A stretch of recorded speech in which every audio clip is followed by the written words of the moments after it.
বেলাল রাদিয়াল্লাহু তাআলা নাম শুনেছেন? হ্যাঁ, বেলালের জুতোর আওয়াজ।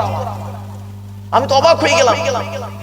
আমি পৃথিবীতে ফিরে এসে বেলালকে জিজ্ঞাসা করলাম, বেলাল শোনো, এসছে, সত্যি কথা বলো, তুমি পৃথিবীতে কি এমন কাজ করো তোমার জুতোর আওয়াজ আল্লাহ পাক আমাকে জান্নাতে শুনিয়েছে। তখন বেলালের চোখ থেকে টস টস করে পানি পড়ছে। বেলাল বলছে, ইয়া রাসূলুল্লাহ, আমি পৃথিবীতে তেমন কিছু করতে পারি না, আমার কিছুই নেই, আমার হাফসি দেশে বাড়ি, হাফসি দেশে বাড়ি, আমার কিছুই তো নেই। উমাইয়া বিন খলফের গোলাম ছিলাম, উমাইয়া বিন খলফ আমাকে খুব মার মারতো, ইসলাম গ্রহণ করার কারণে খুব মার মারতো। তা আপনার সাহাবী আবু বকর সিদ্দিক রাদিয়াল্লাহু তাআলা আনহু আমাকে কিনে নিয়ে আজাদ করে দিল, আমি কিছুই করতে পারি না। তবে ইয়া রাসূলুল্লাহ, আমি দুটো কাজ করি। কটা? দুটো কাজ করি। বলছে, কি বলো না, দুটো কাজ কি করো বলো? বলছি, ইয়া রাসূলুল্লাহ, এক নাম্বার আমি কোনদিন নাপাক অবস্থায় বেশিক্ষণ থাকি না। সুবহানাল্লাহ বলে। সুবহানাল্লাহ। যখনই শরীর আমার নাপাক হয়, সঙ্গে সঙ্গে পাক হয়ে যায়। সে ওযু গোসল তায়াম্মুম যখন যেটার প্রয়োজন, সঙ্গে সঙ্গে পাক হয়ে যায়। আর আপনারা কি করে, রাত 12টার সময় স্বামী স্ত্রী নাপাক হয়েছে, পরের দিন বাজার ঘুরে এসে দুপুর 2টার সময় গোসল করছে, তাও গোসলের 3টে ফরজ তাও আদায় করে না গো বাপ। হাতে ধরে বলে যাচ্ছে, মা বোনেদের বলছি, মায়েরা বোনেরা, আজ আপনাদের সম্পর্কে অনেক কথা বলবো, একটু ধৈর্যের পরিচয় দিন। তো এক নাম্বার, বেলাল বলছে, আমি কোনোদিন নাপাক অবস্থায় থাকি না, সঙ্গে সঙ্গে পাক হয়ে যায়। বলছে, কেন থাকো না? নবী প্রশ্ন করছে, কেন, কারণটা কি? বলছে, ইয়া রাসূলুল্লাহ, নাপাক অবস্থায় যদি মারা যায়, নাপাক অবস্থায় যদি মারা যায়, ওই নাপাক দেহ নিয়ে আল্লাহর দরবারে কিভাবে দাঁড়াবো? ভয় কারে বলে বুঝতে পারছেন? এরে বলে ভয়। আরেকটা কি করো?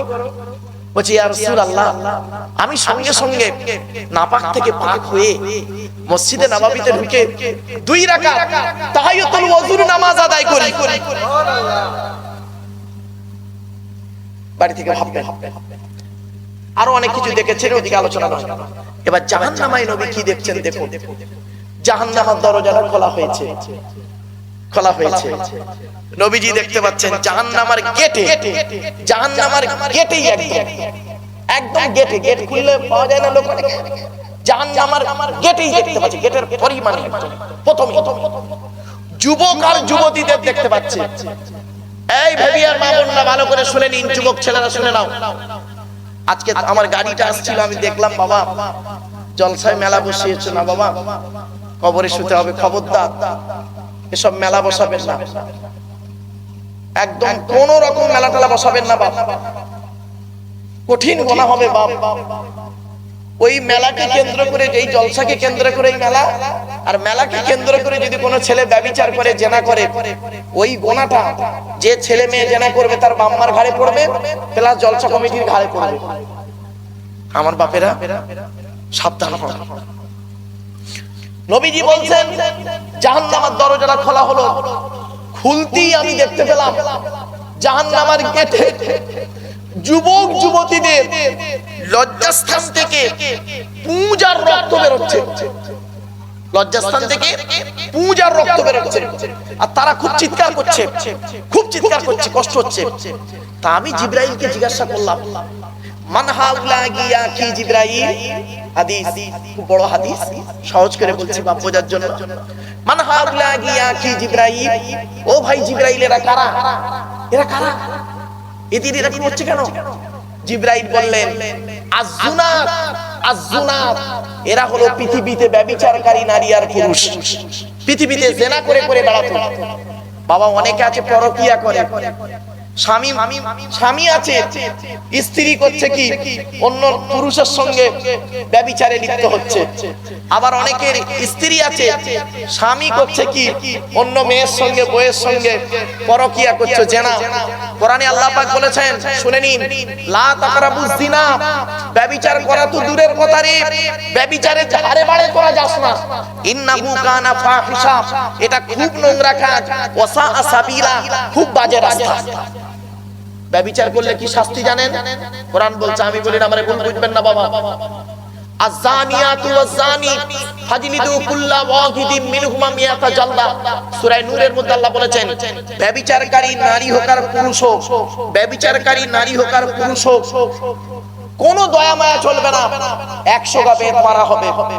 যদি অবিবাহিত হয় 100 গা বেত, আর যদি বিবাহিত নারী পুরুষ পরকিয়া করে, বউ থাকতে যদি অন্যর বউয়ের কাছে গিয়ে গন্ডগোল করে, আর স্বামী থাকতে অন্য ছেলের সঙ্গে যদি পরকিয়া করে, ওদের শাস্তি কি শুনবেন?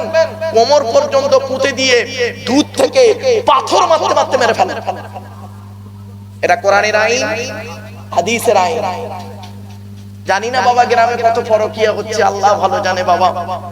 বাস্তব কথা বলছে, আমারে ভুল বুঝবেন না বাবা। আমি এই ওয়াজ যদি না করি, কিয়ামতের মাঠে আল্লাহ আমার জবানটাকে টেনে ছিঁড়ে নেবে। চলো 2 নাম্বার নবীজি দেখছেন।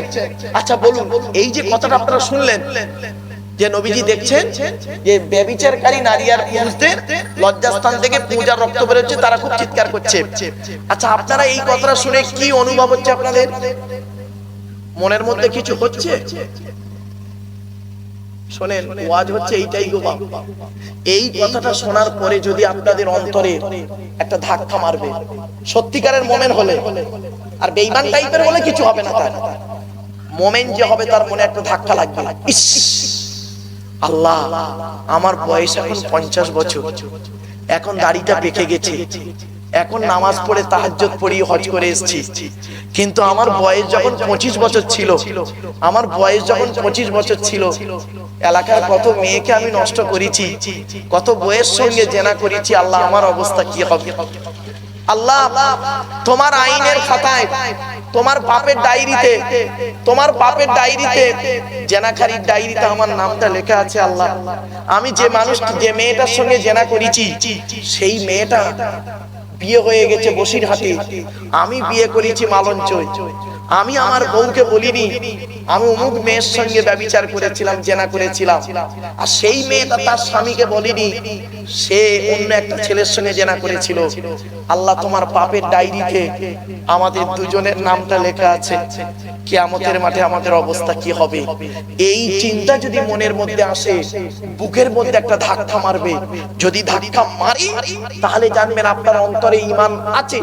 আর যদি ধাক্কা না মারি, যদি মনে হয় দূর আব্দুল্লাহ মারুফকে ডেকেছি, ওয়াজ করবে, টাকা নেবে, চলে যাবে, তাহলে জানবেন আপনার অন্তরে এখনো ঈমানটাই ঢোকেনি আপনার অন্তরে। আপনি ফর্স মুসলমান, ওই গালে দাড়ি, মাথায় টুপি দিয়ে বসে আছেন, ফর্স। ছোট্ট একটা উদাহরণ দিচ্ছি। এই বাচ্চা, বাবা তোরা এখানে আয়, নইলে বাপ চলে যা। বাপ আমার হয় এখানে আয়, নয় চলে যা। হ্যাঁ, যাব। শুনেন, সূরা হুজরাতের মধ্যে আছে আয়াতটা।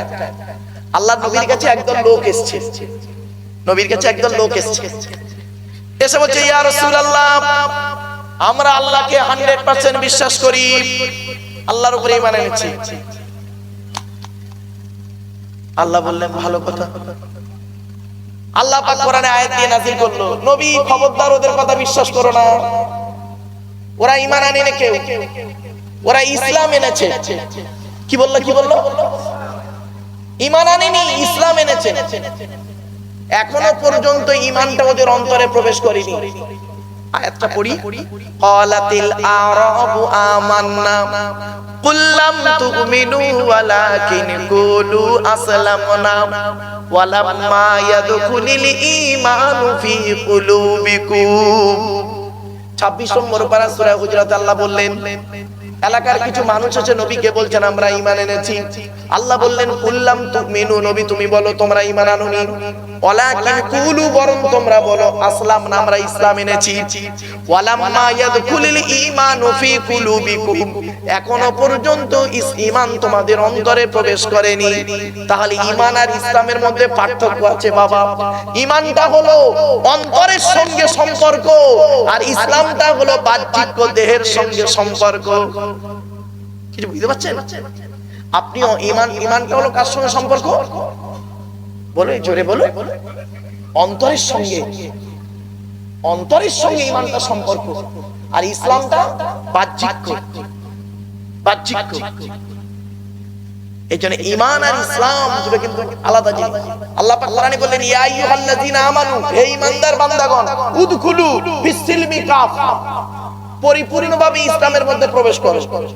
ঈমানদার বান্দা কিন্তু পরিপূর্ণ ইসলাম নেই তার মধ্যে, তার মানে বাইরের কোনো কাজ ভালো করে করে না, আল্লাহকে বিশ্বাস করে নামাজ পড়ে না, আল্লাহকে বিশ্বাস করে রোজা রাখে না, আল্লাহকে বিশ্বাস করে যাকাত দেয় না, আল্লাহকে বিশ্বাস করে জিনা করে, আল্লাহকে বিশ্বাস করে মাথায় টুপি দেয় মাঝে মাঝে, নামাজ পড়ে রোজা রাখে মাঝে মাঝে, কিন্তু পাপ কাজে লিপ্ত থাকে, সুদ কারবার করে, আল্লাহকে বিশ্বাস করে।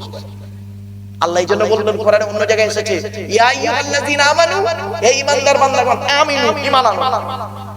আচ্ছা, ঈমানদার বান্দাগণদের মধ্যে আবার হচ্ছে ঈমান আনো, অনেক কাহিনী। চল চল চল। এক নাম্বার হলো মুমিনকে চিন। আচ্ছা, এবার আসছি জাহান্নাম আর কি কি দেখেছিলেন, দু একটা বলি, অসুবিধা হচ্ছে বা? তাহলে এক নাম্বার কি দেখলেন? জাহান্নামে কি দেখলেন? প্রথম গেটে যুবক আর যুবতীদের লজ্জাস্থান থেকে পুঁজ আর রক্ত বেরোচ্ছে। কি কারণে? তারা পৃথিবীতে কি করত? জেনা করত, ব্যভিচার করত। খবরদার বাপেরা জেনা করবেন না, পারলে দুটো তিনটে ইসলামে আছে বিয়ে করো। তোমার টাকা আছে, ক্ষমতা আছে, আল্লাহ কোরআনে বলেছে দুটো তিনটে চারটে বিয়ে করো, কিন্তু জেনা করো না। একটা লোক দুটো বিয়ে করলে আপনারা কি বলেন? চরিত্রহীন না? বাবা, চরিত্রহীন ওই লোকটা নয় যে একটা বাড়িতে বউ রেখে পাড়ার বউদের নষ্ট করে, ওই চরিত্রহীন। চরিত্রহীন যে দুটো বিয়ে করেছে ও নয় গো বাপ। যে দুটো তিনটে বিয়ে করেছে ও চরিত্রহীন নয়। তোমাদের চোখে চরিত্রহীন, আল্লাহর কাছে চরিত্রহীন নয়। ও বিয়ে করেছে হালাল পন্থায়, আর তুমি করেছো কি? ভালো সৎ হয়ে দেখাচ্ছ লোকের কাছে, বাড়িতে একটা বউ রেখে, আর পাড়ার বউগুলো তুমি নষ্ট করছো। তুমি জনগণের কাছে চরিত্রবান, আল্লাহর কাছে চরিত্রহীন। আর এই লোকটা দুটো বিয়ে করেছে হালাল পন্থায়, আল্লাহর কাছে চরিত্রবান, জনগণের কাছে চরিত্রহীন। তা কোনটা লাভ বলুন? বাড়ি থেকে ভাববে। এই জন্য বাবা জেনা করবেন না। যদি আল্লাহ ক্ষমতা দেয় দুটো তিনটে চারটে বিয়ে করুন, বিয়ে করুন। যদি ন্যায় বিচার করতে না পারেন, কোরআনে আছে তো, সূরা নিসার মধ্যে আছে, আল্লাহ বলেছেন মাসনা ওয়া সুলাসা ওয়া রুবা, সূরা নিসা 3 নম্বর আয়াত। তোমরা দুটো তিনটে চারটে পর্যন্ত বিয়ে করো। যদি তোমাদের ভয় হয়, ফাইন খিফতুম আল্লাহ তাআদিলু, স্ত্রীদের মধ্যে ন্যায় বিচার করতে পারবো না, তাহলে ফাওয়াহিদাতান, একটা বিয়ে করো। কোরআনে বলেনি দুটো তিনটে বিয়ে করতে, কোরআনে একটা বিয়ের কথাই বলেছে। সর্বনিম্ন একটা করো, সর্বাধিক চারটে করো, যদি তুমি ন্যায় বিচার করতে পারো। এটা এই নয় যে বড় বউটাকে নিয়ে তুমি দেখো না, আর ছোট বউটাকে নিয়ে খালি ঘন ঘন খালি নিকো পার্কে ছুটতেছো, তোমাকে কিয়ামতের মাঠে দেবে 12টা বাজি। আল্লাহর নবী বলেছেন, হাদিসটা শুনো, আল্লাহর নবী বলেছেন দুই স্ত্রীর মাঝে যদি ন্যায় বিচার করতে না পারে, ওই স্বামীকে কিয়ামতের মাঠে আল্লাহ পঙ্গু করে তুলবে। পঙ্গু কাকে বলে জানেন বাপেরা? মানে পঙ্গু করে আল্লাহ পাক কিয়ামতের মাঠে ওই স্বামীকে উঠতে হবে। এত সহজ জিনিস নয়। চলুন, এক নাম্বার দেখলেন নবীজি যে যুবক যুবতীদের লজ্জাস্থান থেকে পূজা রক্ত বেরোচ্ছে। 2 নাম্বারটা কি দেখছে? নবীজি আরেকটু দূরে তাকিয়ে দেখছে, আরেকটু দূরে তাকিয়ে দেখছে, দেখছে কিছু লোকের গা থেকে গোস্ত খসে খসে পড়ে যাচ্ছে, গা থেকে গোস্ত খসে খসে পড়ে যাচ্ছে। জিবরাইলকে নবীজি জিজ্ঞাসা করলেন, মান হাউলাহি ইয়া কি জিবরাইল, ও ভাই জিবরাইল, এরা কারা? এদের গাল থেকে গোস্ত খসে খসে পড়ে যায় কেন? এরা পৃথিবীতে কি অপরাধ করেছে? জিবরাইল বললেন, আল খুম্মার, আল খুম্মার, আল খুম্মার, এরা হলো মদ্যপানকারী, পৃথিবীতে মদ পান করতে এরা। আমার বাপেরা, পৃথিবীতে মদকে আল্লাহ হারাম করেছে, কোরআনে 4 জায়গায় আছে মদ হারাম। কয় জায়গায়? টোটাল কোরআনে 4 জায়গায় আছে মদ হারাম। শুনে নিন, আমি বলে দিচ্ছি বাপ, টেনশন নেই। কোরআনে 4 জায়গায় আছে মদ হারাম। 1 নাম্বার হলো 2 নম্বর পারা 3 নাম্বার, এই 13 নাম্বার পৃষ্ঠা 12 নাম্বার লাইন, সূরার নাম সূরা বাকারা, মদ হারাম।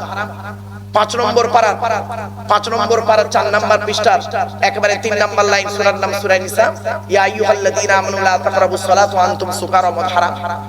3 নাম্বার হলো ইয়া আইয়ুহাল্লাযীনা আমানু ইন্নামাল খামরু ওয়াল মাইসিরু, 7 নম্বর পারা 2 নাম্বার পৃষ্ঠা 1 নাম্বার লাইন, মদ হারাম। 4 নাম্বার হলো 7 নম্বর পারা 2 নাম্বার পৃষ্ঠা 3 নাম্বার লাইন, সূরার নাম সূরা মাইদার 91 নম্বর আয়াত, ইন্নামা ইউরিদুশ শাইতানু আন ইউকিয়া বাইনাকুমুল আদাওয়াতা ওয়াল বাগদা ফিল খামরি ওয়াল মাইসির, মদ হারাম। তো আমার বাপেরা মদ থেকে দূরে সরে থাকুন। মদ হারাম, মদ মানুষকে শেষ করে যায়। 3W সারা বিশ্ব ধ্বংস করে। 3W www.com বলিনি গো বাবা। 1 নাম্বার W হলো ওয়েল, ধন সম্পদ। ধন সম্পদ দেখবেন মানুষকে ধ্বংসের পথে নিয়ে যায়, ঠিক না বেটি? যার যত টাকা আছে না, তার রিল্যাক্স করতে করতে করতে করতে পাপের দিকে বেশি চলে গেছে। যখন পরীক্ষা করি, ও তখন কি করে? দাঁড়িয়ে বসে শুয়ে কাকুতি মিনতি করে আমার কাছে কাটা করে। আর যেই বিপদ থেকে উদ্ধার করে দিই, আমাকে ভুলে গিয়ে অন্যের বাহবা দেয়, ঠিক না বেটি? আমার বাপেরা, মান আমানা বিল্লাহ, আল্লাহকে 100% বিশ্বাস করো। খেতে গেলে আল্লাহর নাম, শুতে গেলে আল্লাহর নাম। আল্লাহর নবী করতেন কি? শুনে নিন, আল্লাহর নবী করতেন কি? প্রত্যেকটা কাজই আল্লাহকে সাক্ষী রাখতেন। খাবার আগে আল্লাহর নাম, খাওয়া হয়ে গেলে আল্লাহর নাম, পায়খানায় ঢুকলে আল্লাহর নাম, পায়খানা থেকে বেরোলে আল্লাহর নাম, যুদ্ধের ময়দানে গেলে আল্লাহর নাম, যুদ্ধ থেকে ফিরে এলে আল্লাহর নাম, ঘুমানোর আগে আল্লাহর নাম, ঘুম থেকে উঠলে আল্লাহর নাম। প্রত্যেকটা কাজে নবীজি আল্লাহর নাম নিতেন। মসজিদে ঢুকলে আল্লাহর নাম, মসজিদ থেকে বেরোলে আল্লাহর নাম। আর আপনি আমি বাড়ি থেকে ভাববেন। এই জন্য আল্লাহ বলছেন, রাসূল বলছেন, কুল্লু আমরিন জিবানিন লাম ইউবদা বিসমিল্লাহির রহমানির রহিম ফাহুয়া আফতা। নবীজি বলেছেন, প্রত্যেকটা কাজে তোমরা বিসমিল্লাহ দিয়ে শুরু করবে। যে কাজে বিসমিল্লাহ নেই, ও কাজে কোনো বরকত নেই, কোনো বরকত নেই। কাজ যখন করবেন, যে কাজ করবেন, কোরআন আছে, যে কাজ করবেন, পৃথিবীর কোন ব্যক্তি বস্তুর উপরে ভরসা করে কাজে নামবেন না। ভরসা হবে আল্লাহর উপর। দলিল কোরআন, ইজা আযামতা ফাতাওয়াক্কাল আলাল্লাহ। 4 নম্বর পারা 10 নম্বর পৃষ্ঠা 3-4 নম্বর লাইন, সূরার নাম সূরা আল ইমরান। ইজা আযামতা ফাতাওয়াক্কাল আলাল্লাহ। আল্লাহ বলছেন, বান্দা তুমি যখন কোনো কাজ করতে যাবে, পৃথিবীর কোনো ব্যক্তি বস্তুর উপরে ভরসা করবে না, একমাত্র আল্লাহর উপরে ভরসা করে কাজে নামবে। ইন্নাল্লাহা ইউহিব্বুল মুতাওয়াক্কিলিন। যারা আল্লাহর উপরে ভরসা করে কাজে নামে, আমি আল্লাহ তাদের অত্যন্ত ভালোবাসি। বাবা জলসা কমিটি অনুরোধ করে বলে যাচ্ছে, জলসা দেবেন বান্দাকে খুশি করার জন্য নয়, আল্লাহকে খুশি করার জন্য জলসা দিন। মনে রাখবেন, এই গ্রামে যদি একই দিনে 5টা জলসাও হয়, যাদের তকদিরে আল্লাহ পাক যেখানে রেখে যে জলসা শোনার, তারাই সেখানে শুনতে বসবে, ঠিক না? ঠিক। ছোট্ট একটা উদাহরণ দিচ্ছি। ভরসা কাকে বলে? ভরসা কাকে বলে? দেখো, একটাই রাস্তা। কটা রাস্তা? আমার সাথে কথা বলবে না? একটাই রাস্তা, দুটো দল গেল। প্রথম দলটা পার হয়ে গেল, আর দ্বিতীয় দলটা ডুবে মরে গেল। কি আশ্চর্য! রাস্তা দুটো নয়, রাস্তা কটা? একটা রাস্তা, দুটো দল গেল। প্রথম দলটা পার হয়ে গেল, নিশ্চিন্তে পার হয়ে গেল, আর দ্বিতীয় দলটা ডুবে মরে গেল। রাস্তাটার নাম ছিল নদীর মাঝখান। দল দুটোর নাম ছিল মুসা নবীর দল, ফেরাউনের দল। মুসা নবীর ভরসাটা রাস্তার উপরে ছিল না, মুসা নবীর ভরসা ছিল আল্লাহর উপর, পার হয়ে গেল। আর ফেরাউনের ভরসাটা আল্লাহর উপরে ছিল না, রাস্তার উপরে ছিল, সৈন্যদের উপরে ছিল, বেটা ডুবে মরে গেল। বাড়িতে গিয়ে এই ছোট্ট উদাহরণটা বাস্তব করবেন।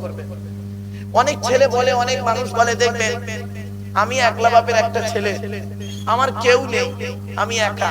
হাট, হাট, হাট, বোকা কোথাকার। আল্লাহ বলে খবরদার তুই একা বলবি না। একা বলছিস কেন?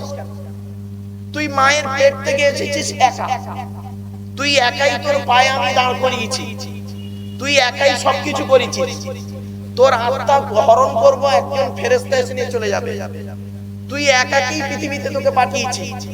মনে রাখবি, এই পৃথিবীতে আপন বলে তোর কেউ নেই। কেউ তোর আপন নয়। তোর বাপ তোর আপন নয়, তোর মা তোর আপন নয়, তোর স্ত্রী ছেলে মেয়ে আপন নয়, ভাই বোন তোর আপন নয়। এই পৃথিবীতে আপন যদি হয়, মনে রাখবি আমি আল্লাহই হলাম তোর আপন। জোরে বল, জোরে বল। আর একজন তোর ভালোবাসে, আল্লাহ বলছে, আর একজন তোকে খুব ভালোবাসে, তোরা কিন্তু তার ভালোবাসার মূল্য দিসনি। আদমের সন্তান, তোরা তার ভালোবাসার মূল্য দিসনি। সে তোদের নিঃস্বার্থ ভালোবাসে। সে কে? সে হলো একজন ব্যক্তি। সে যদি আল্লাহকে বলতেন, তিনি যদি আল্লাহকে বলতেন, আল্লাহ আমার বউ বাচ্চাগুলোকে আপনি জাহান্নাম থেকে নাজাত দিন, বাকি জাহান্নামে যাই, যাকে আমার দেখা দরকার নেই। সে এরকম মানুষ ছিল না। সেই রকম মানুষ ছিলেন। একটাই কথা বলেছে, হাবলি উম্মতি, হাবলি উম্মতি। তিনি হলেন আখিরি নবী, তোদের নবী। আজও পর্যন্ত জীবনের শেষ মুহূর্ত পর্যন্ত উম্মতি উম্মতি বলে কেঁদে গেল। নিঃস্বার্থ ভালোবাসে, তার ভালোবাসার মূল্যটা দিস। আমি আল্লাহ তোকে ভালোবাসি, আমার ভালোবাসার মূল্য দিবি। আর তোদের নবী তোদের ভালোবাসে, সেই নবীর ভালোবাসার মূল্য দিবি। তাহলে কি হবে? তোর কোনো টেনশন থাকবে না। জোরে বলো। কোরআনে আয়াতটা বলি, দেখেন কোরআনে আল্লাহ বলছে, ইয়া আইয়ুহাল্লাযীনা, সূরা মুহাম্মদ 26 পারা, ইয়া আইয়ুহাল্লাযীনা আমানু, হে ঈমানদার বান্দাগণ, আতিউল্লাহ ওয়া আতিউর রাসূল, তোমরা আল্লাহকে অনুসরণ করো, অর্থাৎ কোরআন মোতাবেক জীবন যাপন করো, কোরআন মোতাবেক জীবন যাপন করো। ওয়া আতিউর রাসূল, রাসূলকে অনুসরণ করো, রাসূলের কথা মতো জীবন যাপন করো। রাসূল যেভাবে খেয়েছে তুমি সেইভাবে খাও, নবীজি যেভাবে ঘুমিয়েছে তুমি সেইভাবে ঘুমাও, নবীজি যেভাবে চলাফেরা করেছে তুমি সেইভাবে চলাফেরা করো, নবীজি তার স্ত্রী ছেলে মেয়েদের সঙ্গে যেরূপ আচরণ করেছে তুমি সেইরূপ আচরণ করো, নবীজি যেভাবে ব্যবসা করেছে তুমি সেইভাবে ব্যবসা করো। ওয়াতিউর রাসূল, রাসূলকে অনুসরণ করো। তাহলে কি হবে শুনে রেখে দাও। কোরআন বলছে, ওয়ালা তুবতিলু আমালাকুম, তাহলে আমি আল্লাহ তোমাদের কোন আমলকে নষ্ট করে দেব না। এই আয়াতটা সারা জীবন মনে রাখবে। আল্লাহ কোরআনে বলেছেন, ইয়া আইয়ুহাল্লাযীনা আমানু, এই ঈমানদার বান্দাগণ, আতিউল্লাহ, তোমরা আল্লাহকে অনুসরণ করো, ওয়া আতিউর রাসূল, রাসূলকে অনুসরণ করো, ওয়ালা তুবতিলু আমালাকুম, আল্লাহ পাক তোমাদের আমলগুলো বরবাদ করবে না। তো আমার বাপেরা, আজ আমরা আল্লাহকে অনুসরণ করিনি, অর্থাৎ কোরআন মোতাবেক জীবন যাপন করিনি, আর রাসূলের হাদিস মোতাবেক জীবন যাপন করিনি। সেই জন্য আমাদের উপরে বালা মুসিবত, যত সমস্যা এসে হাজির হয়েছে। ঠিক না বেঠিক? এজন্য আপনাদের বলি, বাপ চেষ্টা করবেন এগুলোকে একটু মাথায় রাখতে, একটা একটা করে বলার সুযোগ দিন। তো এক নাম্বার আল্লাহ বললেন মসজিদ কমিটি হবে ওই লোকটা, মান আমানা বিল্লাহ, যে ব্যক্তি 100% আল্লাহকে বিশ্বাস করবে। আচ্ছা মুমিন তাহলে কে? মুমিনকে চিনবেন কি দেখে? আচ্ছা ভাই আপনারা কি মুমিন? কথা বলুন, কথা বলুন না বাবা, আমার সাথে কথা বলুন। আপনারা কি মুমিন? জোরে বলুন না একটু। আরে ভুল হয় হোক না, তো কি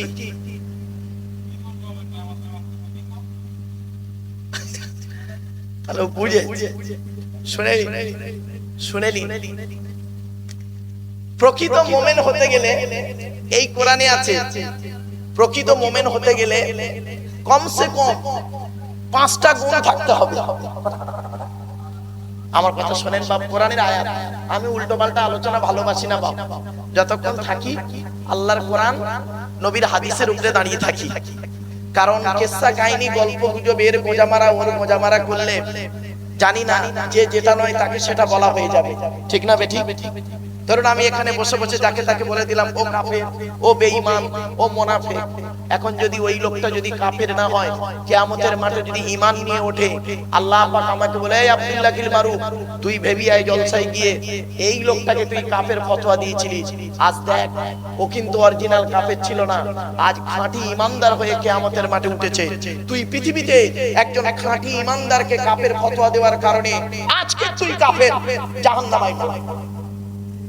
কিছু বুঝতে পারছেন বাবা? খবরদার কোনোদিন কাউকে কাফের ফতোয়া দিতে যাবেন না, এত সহজ জিনিস নয়, মনে রাখবেন খুব কঠিন জিনিস। যাকে বলছেন আপনি ফট করে কাফের ফতোয়া দিলেন, কিন্তু হঠাৎ করে যদি সে তার ভুলটাকে বুঝতে পেরে তওবা তিল্লা করে ফিরে আসে, আপনার ওই কাফের ফতোয়াটা যতদিন রয়ে যাবে ততদিন লোকের কানে কানে পৌঁছাবে, ঠিক না বেঠি? এই জন্য বাবা খুব সাবধান, খুব সাবধান। অনেক আলোচনা আসছে। কোরআনে আছে সর্বনিম্ন মুমিনের পরিচয় হলো 5টা, আর সর্বাধিক মুমিনের পরিচয় হলো কোরআনে আছে 30টা। কটা বাবা? 30টা। তো আমি সর্বনিম্নটাও বলছি আর সর্বাধিকটাও বলছি। মুমিন পরিচয় কি? হয়তো অনেকে মনে মনে ভাবছেন, দিস আমি তো মুমিনই নয়। না বাবা, হীনমন্যতায় ভুগবেন না। অনেকে মনে করে, দিস আমি নামাজ পড়তে পারি না, আমি মুমিনই নই। না বাবা, খবরদার। মুমিন আর মুসল্লি দুটো এক নয়। যে নামাজ পড়ে তাকে বলে মুসল্লি, আর যে আল্লাহর প্রতি 100% ঈমান আনে তাকে বলে মুমিন। দুটো কিন্তু এক নয়, মনে রাখবেন। নামাজটা হলো ঈমানের একটা অঙ্গ, কিছু বুঝতে পারছেন? কিন্তু ঈমানটা হলো মেইন মূল জিনিস হলো আল্লাহকে বিশ্বাস করা 100%। আল্লাহকে বিশ্বাস করতে হবে আপনাকে। আচ্ছা, ঈমান কাকে বলে আগে শুনে নিন। আরবিতে ঈমানের সংজ্ঞা হলো তাসদিক বিল কলব, ইকরার বিল লিসান, আমাল বিল আরকান, ইকালু লাহুল ঈমান। মুখে বলতে হবে, অন্তরে বিশ্বাস করতে হবে, কাজে পরিণত করে দেখিয়ে দিতে হবে। তিনটে। কটা হলো? তিনটে সমষ্টি হলো ঈমান। মুখে বলতে হবে, অন্তরে বিশ্বাস করতে হবে, কাজে পরিণত করে দেখিয়ে দিতে হবে। তিনটে সমষ্টি হলো ঈমান। ক্লিয়ার? এবার আসছি, মুমিনকে চিনবেন কি দেখে? কোরআন বলছে তোমরা মুমিনকে চিনবে কি দেখে? সর্বনিম্ন হলো কোরআনে আছে 5টা। আচ্ছা, সর্বনিম্নটা আগে বলিবা, হ্যাঁ, তারপরে সর্বাধিকটা বলবো পরে। চলো, কোরআনে আছে সূরা আনফালের 2 নম্বর আয়াত। আল্লাহ বলছেন মুমিনকে চিনবে কি দেখে? ইন্নামাল মুমিনুনা আল্লাযীনা ইযা যুকিরাল্লাহু ওয়াজিলাত কুলুবুহুম। 1 নাম্বার। 2 নাম্বারটা কি? ওয়া ইযা তুলিয়াত আলাইহিম আয়াতুহু যাদাতুহুম ঈমানা। 3 নাম্বারটা কি? ওয়া আলা রাব্বিহিম ইয়াতাওয়াক্কালুন। 4 নাম্বারটা কি?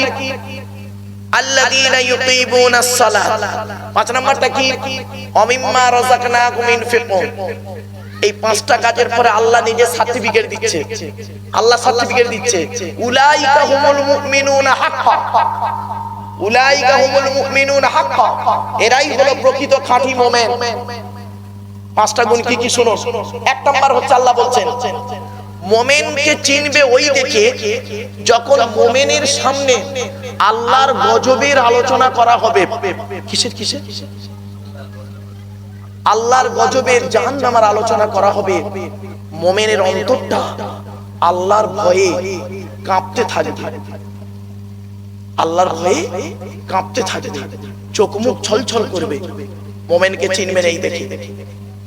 ছোট্ট একটা উদাহরণ দিচ্ছি, উদাহরণটা শুনলেই বুঝতে পারবেন। হাদিস, আল্লাহর নবী মেরাজে গিয়েছিল, শুনেছেন বাপেরা? সবে মেরাজ। হ্যাঁ, নবীজি মেরাজে গিয়ে জান্নাত জাহান্নাম আল্লাহ দুটোই দেখিয়েছিলেন। জান্নাতে কি দেখলেন, জাহান্নামে কি দেখলেন? আগে জান্নাতে বলি কি দেখেছে। অনেক কিছু দেখেছেন, তার মধ্যে একটা বলছি। নবীজি বলছেন জান্নাতের ভিতরে আমি হাঁটছিলাম, হাঁটতে হাঁটতে হঠাৎ শুনতে পেলাম একজনের জুতোর আওয়াজ শুনতে পাচ্ছি জান্নাতের ভিতরে। তা আমি চিন্তা করলাম জান্নাতের ভিতরে জুতোর আওয়াজ কার রে? নবীজি বলছেন মনে মনে যে জান্নাতের ভিতরে জুতোর আওয়াজ কার? নবীজি বলছেন আমি মনে মনে ভাবতে ভাবতে ঘুরে পিছনে তাকিয়ে দেখি, অবাক হয়ে গেছি। হাদিসটা শুনুন, আল্লাহ নবী বলছেন সামিতু খশখশাতান আমামি ফিল জান্নাতি ফাইজান বেলালুন, বেলালের জুতোর আওয়াজ।